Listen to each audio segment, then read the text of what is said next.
আসসালামু আলাইকুম। আশা করি সবাই ভালো আছেন। তো আজকে দেখাবো আমাদের লাম্পি স্কিন ডিজিজ আক্রান্ত সেই গরুটি।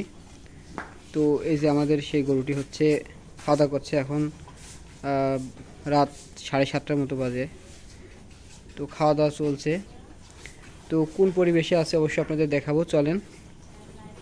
তো অবশ্যই আরেকটা বিষয় সবাইকে সতর্ক থাকতে হবে, সেটা হচ্ছে আমাদের গরুর প্রথমত এই যে ফ্রিজিয়ান 60 বছরটি এর হয়েছিল। পরবর্তীতে আমরা ভ্যাকসিন করার পর আমাদের আরেকটা গরুর হয়েছে, ওই যে আমাদের লাল বাছুরটি আর কি। তো অবশ্যই লাম্পি স্কিন ডিজিজ বের হওয়ার পূর্বেই হচ্ছে ভ্যাকসিনটা দেওয়ার চেষ্টা করতে হবে।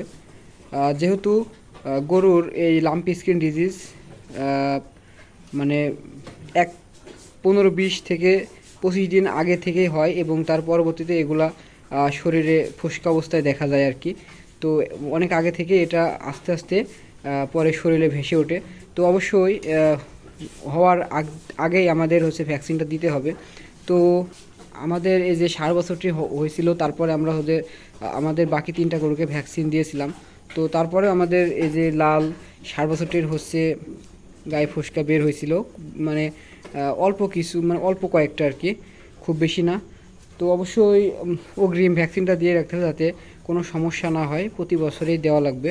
তো আমাদের যে গরুটা মূলত অসুস্থ বেশি ছিল, শুধু পা ফুল ছিল, তো আমাদের সেই গরুটাকে এখন দেখাবো। আর এর আগে আমরা হচ্ছে দেখাইছিলাম, এই যে শুধু পায়ে ক্ষত হয়েছে 2টা, আর কোনো জায়গায় কোনো ক্ষত নাই। এই যে দেখতে পাচ্ছেন, এই 2টাই শুধু ক্ষত হয়েছে। তো আমরা এখানে নিয়মিত নিম পাতা এবং হচ্ছে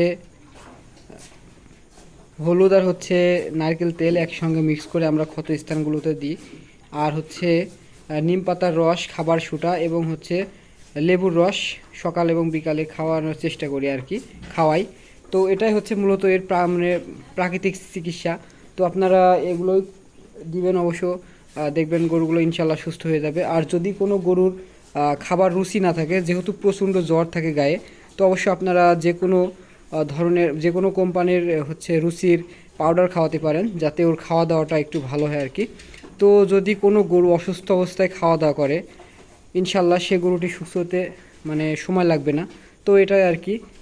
তো আমাদের এই গরুটাই মূলত প্রথম হয়েছিল এবং তারপরে আমরা ভ্যাকসিন দিয়েছিলাম। তো এই যে তারপর আমাদের লাল বাছুরটির কয়েকটা ফোস্কা বের হয়েছিল, এটাই আর কি। তো আস্তে আস্তে যেহেতু ভ্যাকসিন দেওয়া আছে, সেভাবে কোনো আক্রমণ করতে পারে না, অল্পর ভিতর থেকে ইনশাল্লাহ সেরে যাবে আশা করি। তো খাওয়া দাওয়া ইনশাল্লাহ অনেকটাই ভালো, আশা করি খুব দ্রুত সুস্থ হয়ে যাবে। তো এটাই মূলত এই চিকিৎসাগুলো দিবেন এবং অগ্রিম ভ্যাকসিনটা দিয়ে রাখবেন, তাহলে কোনো সমস্যা হবে না। তো যাই হোক, সে ভালো থাকবেন। আসসালামু আলাইকুম।